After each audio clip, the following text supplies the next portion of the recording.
మీ ఎలాంటి వ్యాపార ప్రకటనలకైనా వెంటనే మా ఛానల్ సంప్రదించండి. శ్రీమాత్రే నమః. దేవీ శరన్నవరాత్రుల్లో మొదటి రోజు సెప్టెంబర్ 22వ తారీఖు సోమవారం రోజున ఆశ్వీజ శుద్ధ పాడ్యమి. అమ్మవారు బాలా త్రిపుర సుందరి రూపంగా ఉంటారు. ఈరోజు అమ్మవారికి పసుపు పుష్పాలతో అలంకరణ చేయటం చాలా విశేషం. అలాగే అమ్మవారికి పసుపు వస్త్రాన్ని అంటే బంగారపు వస్త్రాన్ని మనం సమర్పణ చేసుకుంటాం. బంగారు కలర్ని అమ్మవారికి సమర్పణ చేసుకుంటాం, ఉత్తమం. అలాగే అమ్మవారికి చక్కెర పొంగలి కానీ పసుపుతో తయారు చేసినటువంటి అన్నాన్ని కానీ నైవేద్యంగా పెడితే అమ్మవారి అనుగ్రహాన్ని సులభంగా పొందవచ్చు. అందరము అమ్మవారి యొక్క త్రిపుర సుందరి అష్టోత్తరం, త్రిపుర అష్టోత్తరము ఉంటుంది, త్రిపురదేవి అష్టోత్తరం. ఆ అష్టోత్తరాన్ని చదువుకున్నా లేకపోతే బాలా త్రిపుర సుందరి అష్టోత్తరాన్ని చదివినా సకల పుణ్యాలని మీరు పొందవచ్చు, అమ్మవారి అనుగ్రహాన్ని పొందవచ్చు.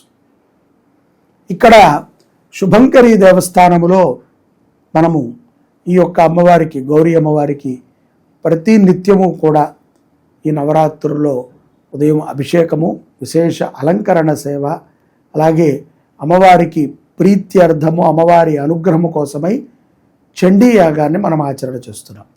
శతచండీ యాగములో మొదటి రోజు ప్రారంభమవుతుంది మనకి. ఈ యొక్క మొదటి రోజున అమ్మవారిని మనము ఇష్టముతో ఆరాధన చేస్తే మనకి ఉన్నటువంటి కష్టములన్నీ కూడా తొలగుతాయి. ఈ 9 రోజులు చండీ యాగములో మనమందరము కూడా పాల్గొనేటువంటి సదవకాశం ఉన్నది. కాబట్టి భక్తులు అమ్మవారి అనుగ్రహాన్ని పొందుటకై చండీ యాగంలో పాల్గొనవచ్చు. ఉదయాన్నే గణపతి పూజ పుణ్యాహవచనం అయిన తర్వాత, అమ్మవారికి శుద్ధ స్నానం అయిన తర్వాత, అలంకరణ సేవ తరువాత చండీ సప్తశతి హోమము ప్రతిరోజు కూడా 9 గంటల నుంచి 12 గంటల వరకు మన దేవస్థానంలో జరుగుతుంది. 12 గంటలకి మాధ్యాహ్నిక అర్చన ఉంటుంది. ఆ అర్చనా విధానముతో అమ్మవారికి ప్రాతకాల పూజని ముగిస్తాం. సాయంకాలం మరలా అమ్మవారికి విశేషముగా చండీ సప్తశతి పారాయణతో పాటుగా గోక్షీర శ్రీచక్రాభిషేకాన్ని ఆచరణ చేస్తాము. దాని తర్వాత అమ్మవారికి సౌందర్యలహరి పారాయణ, లలితా స్తోత్రములతో అర్చన, మహానీరాజనము, మహామంగళహారతి, తీర్థ ప్రసాద సేవ, ఉయ్యాలలో అమ్మవారిని ఊంజల సేవగా భావించి అమ్మవారికి ఉయ్యాల సేవలు చేస్తాం.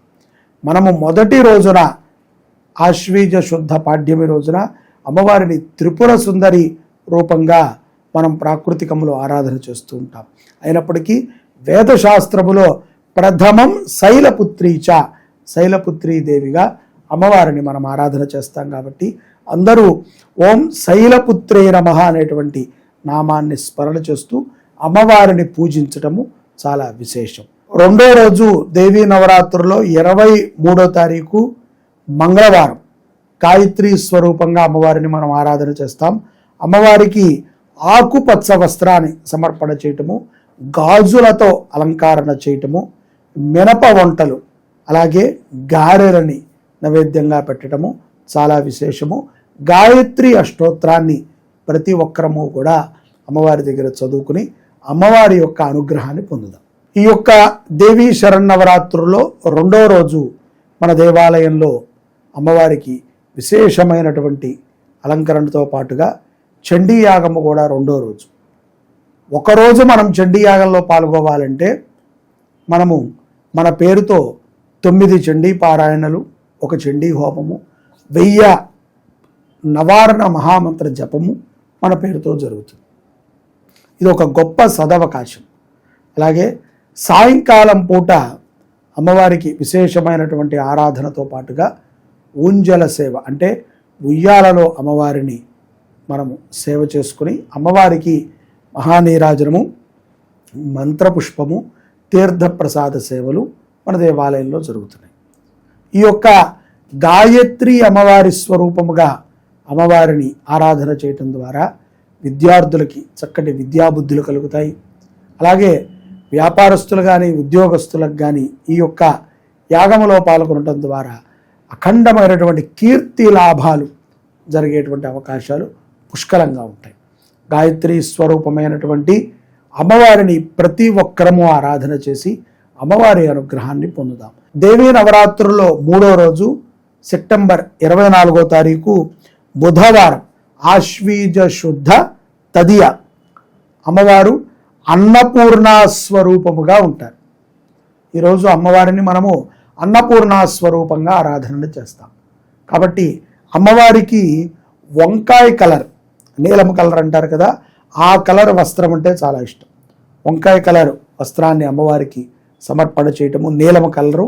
అలాగే ధాన్యములు, మన ఇంట్లో ఉన్నటువంటి ధాన్యములన్నిటినీ కూడా అమ్మవారి చుట్టూ కూడా పేర్చి ధాన్యాధిపతి అయినటువంటి అమ్మవారిని మనము అన్నపూర్ణ అష్టోత్తరముతో ఆరాధనను చేసి పాల పాయసాన్ని నైవేద్యంగా పెట్టి వచ్చినటువంటి వారందరికీ కూడా ఇచ్చి మనం కూడా ప్రసాదాన్ని తీసుకుంటే మనకి అమ్మవారి అనుగ్రహం లభిస్తుంది. దేవీ నవరాత్రులలో 4వ రోజు సెప్టెంబర్ 25వ తారీఖు గురువారం ఆశ్వీజ శుద్ధ చవితి. ఈరోజు అమ్మవారిని కాత్యాయని స్వరూపంగా మనం ఆరాధన చేస్తాం. కాబట్టి అమ్మవారికి ఎర్రటి వస్త్రం అంటే చాలా ఇష్టం. ఎరుపు, గులాబీ కలర్ అంటారు కదా, అదైనా పర్వాలేదు. ఎరుపు వస్త్రాన్ని అమ్మవారికి సమర్పణ చేయటము, గులాబీ పూలతో అమ్మవారిని ఆరాధన చేయటము, వచ్చినటువంటి ముత్తైదులందరికీ గులాబీ పూలని పంచిపెట్టడం ద్వారా శుభ ఫలితాలని పొందుతాం. అమ్మవారికి ఏదైనా తీపి పదార్థము, కొంచెము తీపి కొంచెము పులుపు ఉన్నటువంటి పదార్థాన్ని, అంటే బెల్లముతో చేసినటువంటి పదార్థాలంటే అమ్మవారికి చాలా ఇష్టం. కాబట్టి బెల్లం పరవాణం, అది కొంచెం పుల్లగా ఉంటుంది కదా బెల్లము, ఆ యొక్క బెల్ల పరవాణాన్ని అమ్మవారికి నైవేద్యంగా పెడితే అమ్మవారి అనుగ్రహాన్ని మనం పొందవచ్చు. అలాగే కాత్యాయని అష్టోత్తరం మనకి దొరుకుతుంది. అష్టోత్తరాన్ని చదువుకుని అమ్మవారిని పూజించడం ద్వారా శుభ ఫలితాలని మనం పొందుతాం. దేవీ నవరాత్రుల్లో 5వ రోజు సెప్టెంబర్ 26వ తారీఖు శుక్రవారము. ఈరోజు ఆశ్వీజ శుద్ధ చవితి. మనము అమ్మవారిని లక్ష్మీప్రదముగా ఆరాధన చేస్తాం. ఇక్కడ అమ్మవారికి ఆరెంజ్ కలర్ వస్త్రం అంటే చాలా ఇష్టం.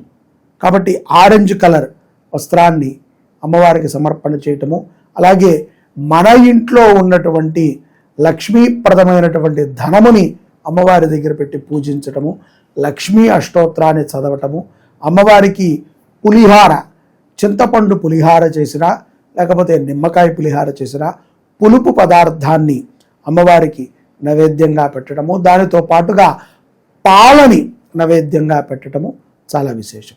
ఇది గనక మనం ఆచరణ చేసుకున్నట్లయితే అప్రాప్త లక్ష్మి ప్రాప్తి చెందుతుంది. దేవీ నవరాత్రుల్లో 6వ రోజు అమ్మవారు లలితా త్రిపుర సుందరిగా మనకు దర్శనమిస్తున్నారు.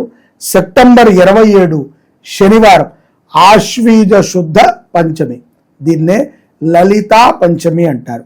ఈ రోజున అమ్మవారికి బ్లూ కలర్ వస్త్రాన్ని సమర్పణ చేయటము, అలాగే అమ్మవారికి కమల పుష్పములతో అలంకరణ చేయటము, కమల పుష్పాలని పెట్టి అమ్మవారి దగ్గర అర్చించడము చాలా విశేషము. ఇక్కడ అమ్మవారికి దధ్యాన్నము అంటే గనక మనకి పెరుగుతో చేసినటువంటి అన్నాన్ని కానీ, కట్టె పొంగలి పెసరపప్పుతో చేసినటువంటి అన్నాన్ని కానీ, ఈ రెండిటిని మనం తయారు చేసుకుని అమ్మవారికి నైవేద్యంగా పెట్టి వచ్చినటువంటి వారందరికీ కూడా ఇచ్చి త్రిపుర సుందరి, లలితా త్రిపుర సుందరి అష్టోత్తరాన్ని మనము పూజ చేసుకుని వచ్చినటువంటి వారందరికీ కూడా తీర్థప్రసాదాలను ఇచ్చుకుంటం ద్వారా శుభ ఫలితాలని, లలితా అమ్మవారి అనుగ్రహాన్ని మనం పొందగలుగుతాం. దేవీ నవరాత్రుల్లో 7వ రోజు మహాచండీ దేవిగా అమ్మవారు దర్శనమిస్తారు. ఈరోజు సెప్టెంబర్ 28 ఆదివారము ఆశ్వీజ శుద్ధ షష్ఠి. ఈరోజు అమ్మవారికి బ్రౌన్ కలర్, కాఫీ కలర్ అంటారు కదా, అటువంటి దాంట్లో లైట్ కలర్ని అమ్మవారికి వస్త్ర సమర్పణ చేయటము, నిమ్మకాయలతో అలంకరణ చేయటము, నిమ్మకాయలతో అమ్మవారికి మాల వేయటము చాలా శుభ ఫలితాలను ఇస్తుంది చండీ అమ్మవారు కాబట్టి. అలాగే అమ్మవారికి గారెలని నైవేద్యంగా పెట్టడము, పులగం అంటాము కదా, బెల్లము వేసి పెసరపప్పు వేసి మనము చేసేటువంటి పులగ అన్నాన్ని అమ్మవారికి నైవేద్యం పెట్టడము, పండ్లుల్లో అరటి పండుని ముఖ్యంగా చండీ అమ్మవారికి నైవేద్యంగా పెట్టడం ద్వారా శుభ ఫలితాలని పొందుతాము. చండీ అష్టోత్తరాన్ని, దుర్గా అష్టోత్తరాన్ని మనం చదువుకుని అమ్మవారిని ప్రార్థించడం ద్వారా సత్ఫలితాలు మనకు లభిస్తాయి. దేవీ నవరాత్రులలో 8వ రోజు సెప్టెంబర్ 29వ తారీఖు సోమవారము, ఆశ్వీజ శుద్ధ సప్తమి, మూలా నక్షత్రం. మహాసరస్వతి స్వరూపంగా అమ్మవారు మనల్ని అనుగ్రహిస్తారు. శ్వేత వస్త్రం, అమ్మవారికి తెల్లటి వస్త్రాన్ని సమర్పణ చేయటము, పిల్లలు చదువుకునేటువంటి పుస్తకాలని, పెన్నులని, ఈ యొక్క పలక, బలపము ఇత్యాది వాటన్నిటినీ కూడా అమ్మవారి సన్నిధానంలో పెట్టి సరస్వతి అష్టోత్తరాన్ని చదవటము, అమ్మవారికి ప్రీతిగా చక్కెర పొంగలి మరియు శనగలని నైవేద్యంగా పెట్టడము విశేషమైనటువంటి అనుగ్రహం పొందేటువంటి గొప్ప అవకాశం మనందరికీ లభిస్తుంది. అమ్మ దయ ఉంటే సకల విద్యలు కూడా మనకి సంప్రాప్తిస్తాయి. దేవీ నవరాత్రుల్లో 9వ రోజు సెప్టెంబర్ 30వ తారీఖు మంగళవారం శ్రీ దుర్గాదేవిగా అమ్మవారు దర్శనమిస్తున్నారు. ఆశ్వీజ శుద్ధ అష్టమి. ఈరోజు అమ్మవారికి ఎర్రటి వస్త్రము, ఎర్రటి దానికి బంగారు కలర్ మిశ్రమించబడినటువంటి బార్డర్ ఉన్నటువంటి వస్త్రమైనా మంచిదే. ఎర్రటి వస్త్రము అమ్మవారికి మనము సమర్పణ చేయటము ద్వారా చాలా శుభ ఫలితాలని పొందుతాము. అలాగే కాయకూరలతో అమ్మవారికి శాకాంబరిగా భావించి మనం అలంకారం చేయటం ద్వారా అమ్మవారి అనుగ్రహాన్ని ఇట్లే పొందగలుగుతాం. ఈరోజు కదంబం అమ్మవారికి నైవేద్యం పెట్టాలి. సాంబార్ అన్నం అంటాం కదా, అటువంటి పదార్థాన్ని చేసుకుని అమ్మవారికి నైవేద్యం పెట్టి, ముఖ్యంగా అమ్మవారికి దుర్గా అష్టోత్తరముతో పూజను చేసి ధూపాన్ని ఎక్కువగా వేయాలి. దుర్గాదేవి కాబట్టి ధూపాన్ని ఎక్కువగా సమర్పణ చేసి మనము ఈ యొక్క క్రతువుని మనం చేసుకున్నట్లయితే దుర్గాదేవి అనుగ్రహాన్ని మనం పొందగలుగుతాం. దేవీ నవరాత్రుల్లో 10వ రోజు మనము అక్టోబర్ 1 ఆశ్వీజ శుద్ధ నవమి. ఈరోజు అమ్మవారిని మహిషాసుర మర్ధని స్వరూపంగా మనం దర్శనం చేసుకుంటాము. అలాగే అమ్మవారికి కొంత నలుపు రంగు వస్త్రాన్ని మనము సమర్పణ చేయటము, అలాగే ఆయుధములతో మనలో ఉన్నటువంటి రాగద్వేషములతో కూడుకున్నటువంటి మనసుని మనం పూర్తిగా అమ్మవారికి ఇచ్చేయాలి. పూర్తిగా అమ్మవారికి ఇచ్చి అమ్మవారి దగ్గర ఆవు నేతితో దీపారాధనని కానీ, నువ్వుల నూనెతో కానీ దీపారాధనని చేసుకుని ఈరోజు అమ్మవారికి తెల్లటి అన్నాన్ని పాలతో మనం మిశ్రమించి, పాలన్నం అంటారు, దాన్ని నైవేద్యంగా పెట్టడము, కాళీ అష్టోత్తరాన్ని మనము చదువుకుంటాము ద్వారా అమ్మవారి యొక్క అనుగ్రహాన్ని మనము పొంది మనలో ఉండేటువంటి అజ్ఞానములన్నీ కూడా తొలగుతాయి. ముఖ్యంగా అమ్మవారికి మహాకాళి స్వరూపమైనటువంటి మహిషాసుర మర్దిని అమ్మవారికి 10వ రోజున పాలుని నైవేద్యంగా పెట్టి పాలు పంచినట్లయితే శుభ ఫలితాలని మనం పొందగలుగుతాం. దేవీ నవరాత్రుల్లో 11వ రోజు అక్టోబర్ 2వ తారీఖు గురువారం ఆశ్వీజ శుద్ధ దశమి. ఈరోజు అమ్మవారు రాజరాజేశ్వరి స్వరూపంగా మనందరినీ కూడా అనుగ్రహించనున్నారు.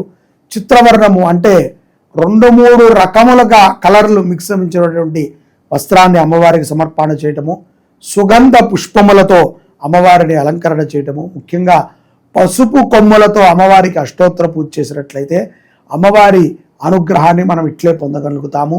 మహానైవేద్యము కంపల్సరీ ఈరోజు మనం పెట్టాలి. భక్షభోజ్యములతో తయారు చేసుకుని తినేటువంటి పదార్థములన్నిటినీ కూడా అమ్మవారికి నైవేద్యం పెట్టడము, పులిహార, పూర్ణంబూరులు ఇవన్నీ కూడా మహానైవేద్యంగా భావించి అమ్మవారికి పెట్టడము, మధుర పదార్థాలు, పంచఫలాలు 5 రకములైనటువంటి పండ్లని నైవేద్యంగా పెట్టి ముత్తైదువుకి భోజనాన్ని పెట్టుకుని తర్వాత మనం తిన్నట్లయితే అమ్మదయ మనమందరము కూడా పొందవచ్చు. అలాగే శుభంకరి దేవస్థానంలో ఈరోజు మహాపూర్ణాహుతి, శతచండీ యాగం పూర్ణాహుతి ఉంటుంది. యాగము ఈ రోజుతో సమాప్తి అవుతుంది. నవరాత్రులు కూడా ఈ రోజుతో సమాప్తి అవుతాయి. సాయంకాలము శమీ వృక్ష దర్శనము, శమీ వృక్ష పూజ చాలా విశేషం. జై శుభంకరి.